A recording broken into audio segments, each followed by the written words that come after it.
YouTube, what's good, your man? Gniady back here with another video, and today I'll be hopping into some Panthers franchise. The Panthers just made a bunch of moves with this free agency and offseason going on currently in the NFL.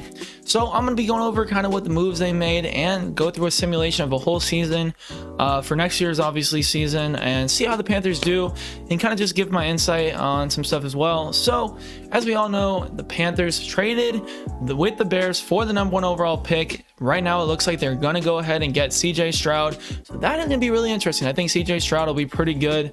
Matt Rule is a pretty good head coach. But as far as that goes, they did make a lot of moves. In my last video, you guys saw I did the Bears. And this one I'm going to be doing the Panthers, obviously, as I just said. So we're going to go and hop into exactly what they did, kind of what I think might happen. And then we'll go into a simulation of a full season and kind of see how they stack up and how they do with all these new moves. So taking a look at their team, obviously they did go and sign Andy Dalton on a 1-year deal. Maybe he's like a bridge quarterback, which I don't think is likely. For CJ Stroud, maybe he wants a mentor or something. I don't know, but Andy Dalton is on the squad. They're going to go ahead and get CJ Stroud most likely. Don't quote me there. It's most likely. They have been talking with him a lot. There's videos of the head coach, or I think it's the offensive coordinator talking to him, or the quarterback's coach. One of those two has been talking to CJ Stroud. And it looks very, very clear that they're going to go ahead and draft CJ Stroud. I don't think they're going to trade down with the Texans or anything like that. I mean, it could make sense, but I don't see it happening. Andy Dalton is going to be the quarterback for this team, though, when we go in sim, because it's possible he'll start some games, so it won't be that far off from reality. They went and go ahead and got Miles Sanders as well. A nice little pickup from free agency. They might have overpaid him. It depends on exactly what you think. But this guy was a very, very good running back for the Eagles this year. Obviously, the Eagles went to Super Bowl. People might say it was because of the offensive line, because of having Jalen Hurts, the scheming of the offense, stuff like that. But overall, I think Miles Sanders is not a bad halfback whatsoever, especially with them losing CMC and Deontay Foreman as well. They're going to need some extra help on the offensive side. So Miles Sanders, hopefully for their sake, can do them the job. They went ahead and got Adam Thielen as well. Not a bad wide receiver whatsoever. Someone for most likely CJ Stroud to throw to. On the offensive side, they got Hayden Hurst as well. Viscous Chenault, you know, hopefully with their draft, they might get someone else as well to help CJ Stroud. Maybe they'll do another couple pickups, stuff like that. But Miles Sanders and Adam Thielen is some good pickups. It's better than, you know, what Trevor Lawrence had his rookie year. So CJ Stroud hopefully should have, you know, a pretty decent year, get accumulated with kind of what goes on with, you know, the NFL, stuff like that. Have some veterans in his corner to kind of help him really get into the swing of things in the NFL. Maybe he'll have a breakout rookie season. We never really know.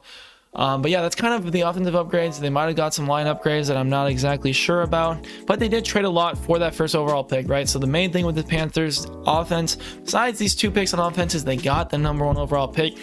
They needed a new quarterback. They needed hopefully a franchise quarterback, and I believe that's what they see in CJ Stroud. Hopping over the defensive side of things, they have Shaq Thompson still, Brian Burns, really, really good. JC Horn, really, really good too. I think he was his second year this year, but still a very, very good corner as long as he stays healthy. They have Von Bell as well. They went and picked up Von Bell, who I think is actually a pretty good safety. Should do a lot for this team, hopefully, for Panthers fans. You know, I don't have anything against the Panthers. I think they're pretty good, and because they traded with the Bears, which is my favorite team, I thought I might as well go ahead and do this video and kind of talk about it and do a little simulation, you know, see what they got right here. Derek Brown is pretty good as well. As you can see, 85 overall Madden, 88 Brian Burns, JC Horn's pretty good as well. So yeah, this is kind of what the Panthers have been doing. They're gonna have CJ Stroud most likely, like I said. So I think, you know, with CJ Stroud, they should be better with Andy than with Andy Dalton. But yeah, let's hop into see what happens in the first half of the season with Andy Dalton at quarterback. All right, if you guys didn't watch the last episode with the Bears, they also started 2-5. So 2-5 for the Panthers. Honestly, with Andy Dalton, that's definitely understandable. So at this point in the season, they probably would have CJ Stroud in. Of course, if they do get him yet again. Look, I'm just gonna go on from the rest of this episode pretending that they do draft CJ Stroud, so just keep that in mind. But yeah, 2 and 5. Let's go ahead and take a look at the stats of these players and see kind of how everyone's fitting in on this offense, how Andy Dalton is doing.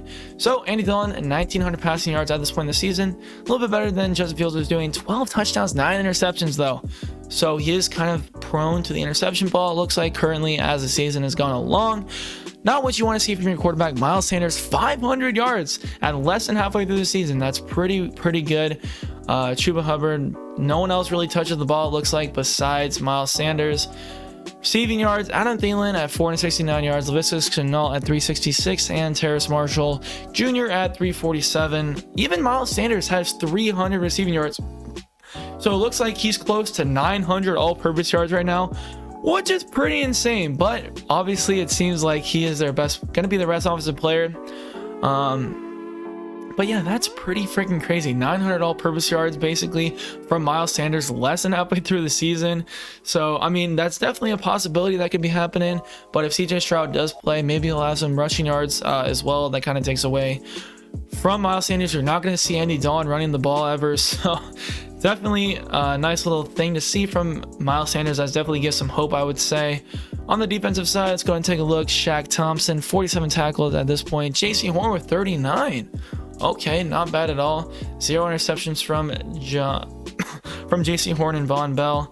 As far as sacks goes, we have 7 sacks from Brian Burns. That's really good production at this point of the year. So if they can keep that up, that's a good sign to see for the Panthers. 2 and 5, you'd like to see them have a little bit better of a midway point. But yeah, that's a pretty nice little look. And let's go ahead and sim the rest of the season. So the Panthers finished 4 and 13. I'd say that's pretty unrealistic, to be honest, because the Saints, Buccaneers, and Falcons all have not made that many good upgrades. All 3 of those teams, I would say, are lacking a quarterback. Saints are a pretty mediocre team. CJ Stroud has some good weapons around him, and I think they're most likely in real life gonna go ahead and win their division. But Madden thinks otherwise, right? Yet again, do keep in mind we do have Andy Dalton as the quarterback, so I'd say they probably win at least 3 to 4 more games with Andy Dalton, not at quarterback, and CJ Stroud there, so they have 7-8 wins. At least, I would say, at least they have 7-8 wins at the end of the year. But 4 and 13, you know, that's pretty. I'd say if they go 4 and 13, that's a really disappointing year, especially if CJ Stroud plays a vast majority of the year. That would be pretty disappointing. But let's say Andy Dalton plays the whole year, I'd say that's a possibility, but I'd see them winning more games. Especially, I don't see the Buccaneers going 10 and 7, especially with Brady gone. But let's go ahead and take a look at the stats for the year. Almost 4,500 passing yards from Andy Dalton. That's really impressive, no matter who you are. And to go have that many passing yards and still only be 4 and 13, that's a little bit concerning. That makes me think the defense was pretty bad. 29 touchdowns, 20 interceptions.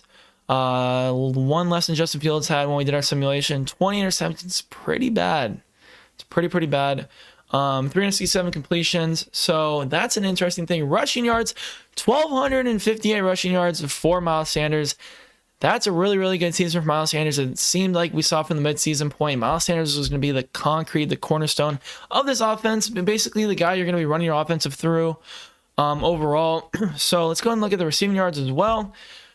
1,000 receiving yards from Adam Thielen. That's really good production. If you get 1,000 receiving yards out of Adam Thielen this year, I think you're happy as a Panthers fan.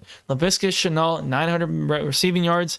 If you get that kind of production from Laviska, I think you're happy. And 800 rushing yards from someone who already had 1,200 rushing yards. So 2,000 all-purpose yards from Miles Sanders. That's pretty insane. I think that's a really good season. He's probably getting some votes for Offensive Player of the Year at that point if he has a season like that. So like I said, yeah, really impressive season from Miles Sanders. Yet again, from all this stuff we're seeing from the offense, it looks like it's definitely going to be the defense that was holding them back. Terrace Marshall, 700 receiving yards, 600 from Hayden Hurst. Really good stuff from the offense, I would have to say. Defensive-wise, 125 tackles from Shaq Thompson, 98, 84, 78 from Dante Jackson. So definitely Jeremy Chin, 77, Von Bell, 75. So definitely looks like there's a lot to be desired from the defensive side. I thought that was kind of going to be their strong suit. but maybe I was wrong. 15.5 sacks from Brian Burns. That's a really, really good season. Derek Brown with 7.5 from the D tackle position. That's really good production. So it looks like they have a couple guys that were really excelling, but besides that, the rest of their defense was kind of letting them down. Dante Jackson with 6 interceptions. That's pretty good. So that looks like it rounds it up to 3 players that were kind of showing out for the Panthers defense. JC Hornstein did not have much production. 98 tackles is a lot for a quarterback, though. Cornerback. But yeah, that's a little bit disappointing, I would have to say, from the Panthers overall. I'm hoping they'll do better than that. Like I said, I don't have anything wrong. I don't have anything against the Panthers. I'm hoping they do a little bit better than 4-13, and I'd bet a lot of money that they're going to do better than 4-13. But maybe I'm delusional. If you guys did enjoy this video, make sure to smash the like button, subscribe if you guys are new. Comment what you guys want to see, what you guys thought of this video. If you guys think this is realistic, if you think CJ Stroud will actually be on the team, or whatever you guys might be thinking, and I'll catch you guys in the next one. Peace. I was the best one. You thinking way back, you should have kept them. You always question all of my methods. I try to hold you down. I just want you around. I swear that you don't check your phone. I be pulling in the coupe on my own.